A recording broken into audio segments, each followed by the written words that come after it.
Hello everyone, this is Godzilla Wolf 1 with another toy review.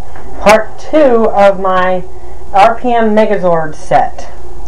And this time with the ValveMax Megazord. Okay, with this set you get tail spinner, which in the Japanese was engine burka. It's a motorbike, not a motorcycle. It has 3 wheels, so it's a motor trike, I guess. Wolf Cruiser, which in the Japanese was engine Gunford, and the Croc Carrier, the biggest of the 3, which in the Japanese was Carrigator. Now, interesting thing about these 3. This one is powered by the Green Ranger, Ziggy. This one is powered by the Black Ranger, Dylan. But they both summon this guy who kind of acts autonomously. So this is one of the few Megazords where one of the parts is not, one of the is the normal combination, but one of the parts does not have a pilot. Anyway, let's start with the Wolf Cruiser. Wolf Cruiser. Interesting thing is number is 5. You can see right there, they all have these little number decals on them. But he was actually the 4th Ranger to appear. Anyway, it's a Wolf Cruiser in the American version, but in the Japanese it's a German Shepherd, thus Gunford.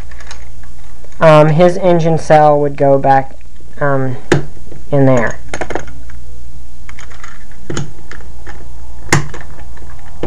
And he's got a gun for a nose. Yeah. Kind of looks like a police badge. And then tail spinner, which was engine burka in the Japanese. It says it's a shark. Called a shark, but this is clearly not a shark. It looks more like a dolphin. Even the Japanese version was an orca. I mean, yeah, it has the 4 on the side there. It's kind of hard to tell. And then we have the big old Croc Carrier. Oh, wait. His engine cell goes in. You rip that apart. Yeah, you need to take those open and then pull down on that. And there's where his engine cell would go. If I had it. They don't sell them with the actual set. I don't know why. Anyway, then we have the Croc Carrier, which I guess this is one of those car carrier things you see on the interstate. There's his insignia. I actually do have. It did come with his engine cell, which, like the other one, looks really nice. His cell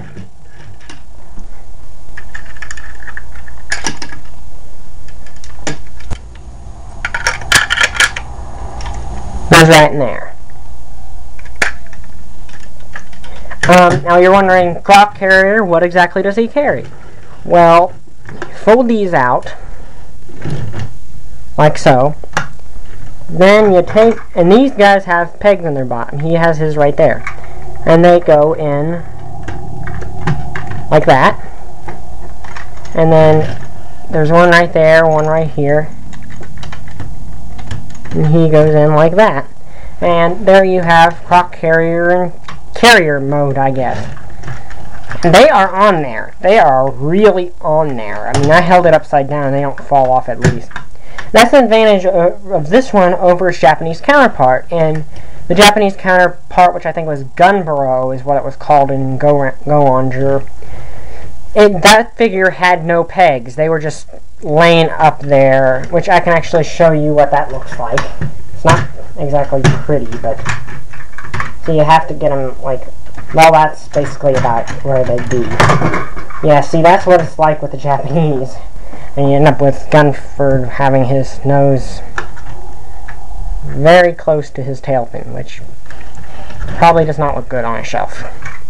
Anyway, let's take them off and start combining them into the ValveMax Megazord.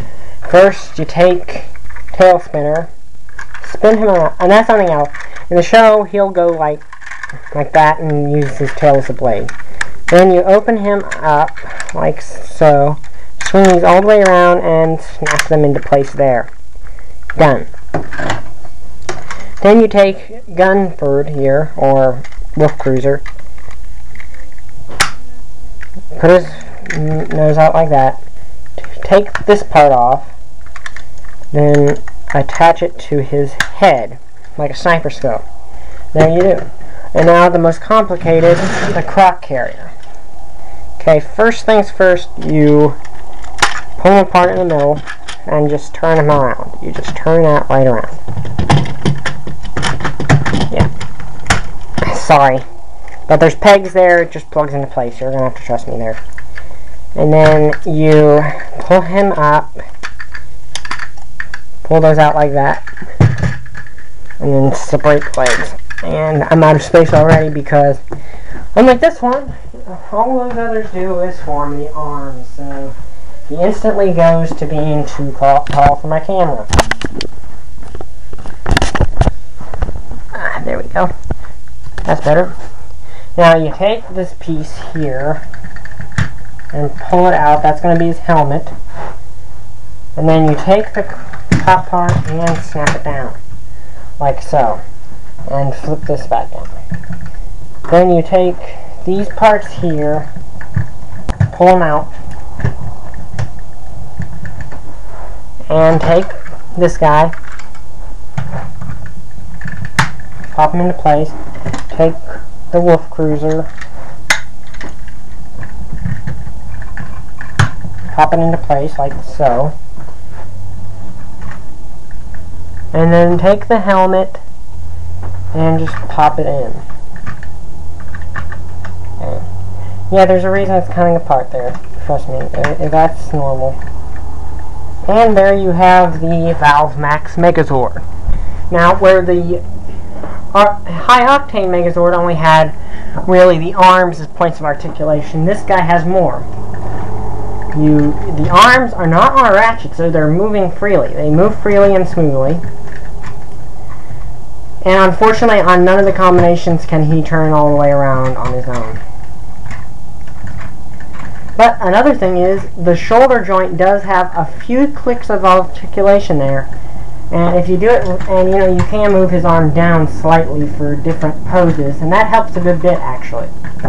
And, the mouth still opens, only problem is, well, that happens. And the mouth does not stay up at all. In the show, it does for the finisher. I don't know what it's called in America. Anyway, so he looks pretty cool. I really like him. Now let's size him up. And what else to size him up next to than his buddy? The high octane. As you can see, they're about the same size, which is how it should be. They're sized accurately to each other. I'm not sure if I have enough time to combine them here. I probably don't.